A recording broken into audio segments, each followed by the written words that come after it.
You know, about a week ago, a report came out telling staffers of the members of the January 6th committee to be ready because a lot of bombshells are going to come out prior to the beginning of the public hearings of the January 6th committee, which begin on June 8th.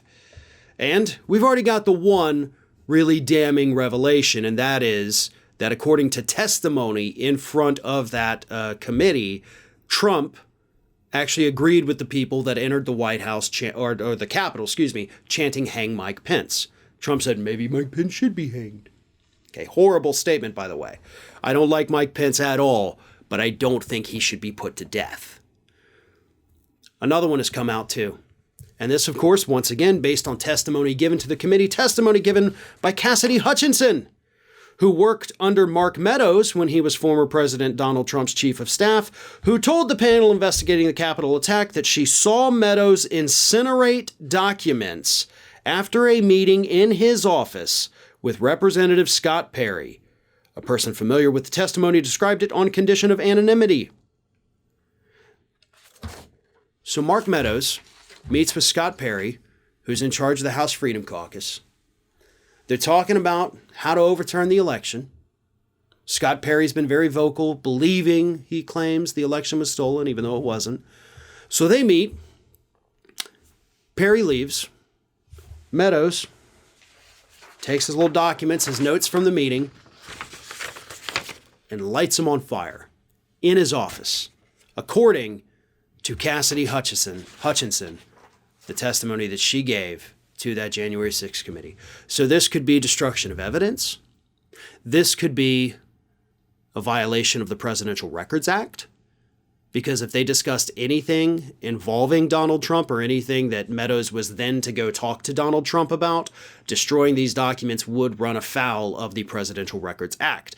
Now, just for a little bit of clarity with the Presidential Records Act, if they did not discuss anything that Mark Meadows was not going to talk to Trump about, then it's not a violation of the Presidential Records Act.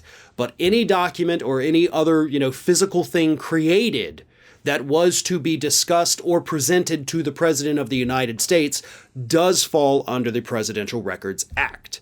So again, that one's a little iffy, but destruction of evidence? Yeah, I think you pretty much got him on that, right?